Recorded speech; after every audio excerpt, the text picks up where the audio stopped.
continuity. They had to build it from the ground up. If you thought that this Jets team with Aaron Glenn was just going to take off in year one, you haven't been paying attention. They do need time. I think things will get better. It's just Jets fans like yourself are sick of waiting. But people keep asking me what I thought of it. I will say this.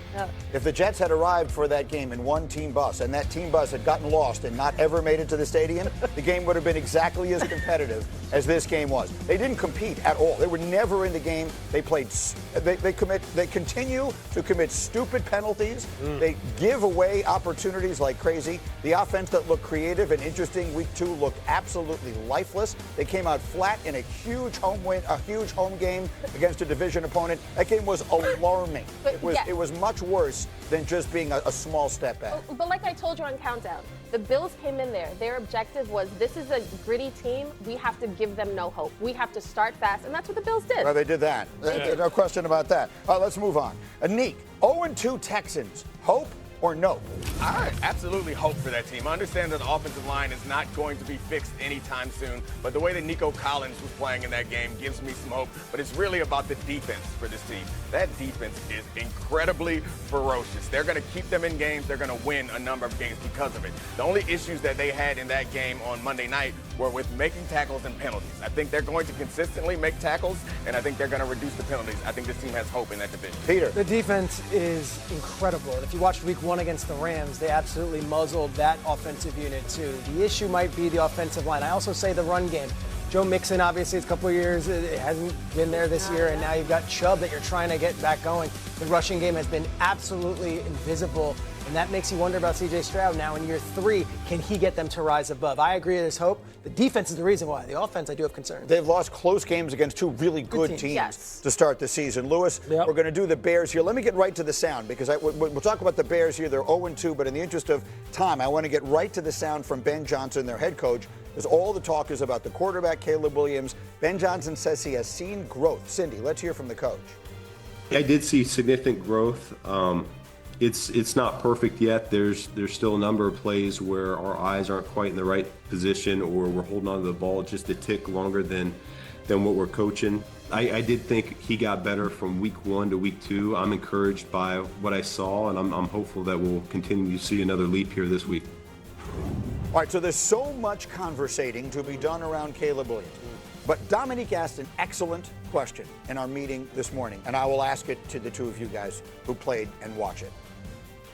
If we had not seen Caleb Williams last year, if this was his first year, if everything we knew about him as an NFL player were just the 2 weeks we've seen so far, what would we be saying about him? Oh, you'd be saying he's an uber-talented quarterback who has very unique traits as far as throwing the football, who can layer balls over the second level, who can run outside, who can create outside the pocket. He's got a cannon of an arm. Now, the one thing that we can't say, because we're not there all the time, is like, how much processing power does he have? How much control does he have the line of scrimmage? How much ability does he have to make adjustments post-snap? I mean, we can't say that. And that's, I think, those are some of the things that Ben Johnson's going to want to see improvement on. But I'll tell you this, if this was his rookie year, I'd be going, we've got something to work with here. The problem is, it's not. Right. And he went in the same draft as Jayden Daniels. Right. That's the problem.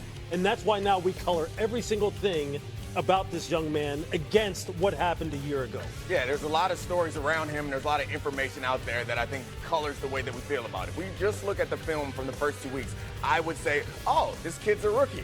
And he shows the talent, the amazing talent to do the ridiculous things, but he can get some of these things together. His accuracy issues are the things on the field that jump out to me. We haven't seen too many quarterbacks improve with their accuracy. And his accuracy was so bad in the first game and in this last game. The interception he threw was a result of the accuracy. But I think if this were just those 2 games, I would be more optimistic than I am now, given that we have a lot more information. This offense is so complex. I almost watch him and think it's like paralysis by overanalysis every play. It's like you see it and it's just. I also think that there is a long season to be played, and this is just the second week. And he's played against 2 awesome teams. A team that was on fire with the Lions, obviously in week 2, and then week 1 with the Vikings, who won 14 games. I will say this, getting to know Caleb a little bit, I don't think he listens to the noise. I think he's one of these free spirits that's in his own little world where it's never negative or positive. He's not one that's going to start saying, oh gosh, the Chicago media pressure is getting to me. He is on his own path, and he's got to be the one that rises above here. But I do believe there is certainly hope, and there have been some great signs because he has thrown some incredible passes through 2 weeks. I think if you expected this team, this quarterback, to look amazing from jump, I think your expectations were a little high. I thought they'd be 0-3 because of the competition they're playing, and also this is a new offense with a young kid. He's got to unlearn everything that he had been taught to this point. It is a long season. It's not about getting to the playoffs, right? It's about in December. Does he look better? Does the offense look better? Does he have a better command of this Ben Johnson offense? It's not about trying to beat out the Lions just yet. You know, all the things that we just saw in that rip of plays of him, like misfiring, especially the clean pocket misfires, that isn't really representative of how he played the entire football game. He had some spectacular throws in that game that were not just physical, but they were also showing a high degree of football intellect. I think the kid has a lot of – we got to be patient with this. Again, last year colors everything. That's what happens. Give him some time. Patience over panic. Yeah. The question is, do we have that feeling in Kansas City, too? The Chiefs had some baseball. How about some football? How about some teams off to surprising 2-0 starts? Kimberly Martin, which team has you surprised early this season? Greeny, for the first time in forever, the Bengals are 2-0, and they don't have their quarterback. What is happening? We're only in week 3, no Joe Burrow. I don't know what Bengals fans can do. It's early in the season, yes. Browning, he can be a serviceable backup. Can this team kind of survive 3 more months without Joe Burrow? We'll see, but this is just devastating. Lewis, there are people who will think that their season is done. The Bengals are done. Any hope you had of there being a legitimate deep playoff run contender are now over. Are you one of those people? Yeah, probably so. Only because, look, as much as Jake Browning is someone who came into this football game last week and actually had some real key 4th down conversions late in that football game, and looks like someone who is built for that kind of moment, but not a sustained moment. That's what this is about. Can they sustain this over the course of 17 games? And I'm afraid that they're not going to be able to without Joe being there. Devastating loss. Almost no team. Actually, let me reframe that. No team could overcome losing their quarterback for the entire season if they're that quarterback dependent. Peter, how about another 2-0 team that has you surprised? Look, in the NFC, you've got some big heavyweights in the Packers and the Eagles and the Rams and the Buccaneers. How about the 49ers, 2-0, quietly, and doing so with defense and big stops when needed, both against the Seahawks on the road and against the Saints in their building. They found a way to get the big stop when it was needed. The schedule is favorable. Saleh's fired up. The Niners are 2-0. And Nick, they're doing it with a variety of injuries, but unlike the Burrow one, these guys are coming back, right? Ultimately, Kittle is coming back. Purdy will be coming back.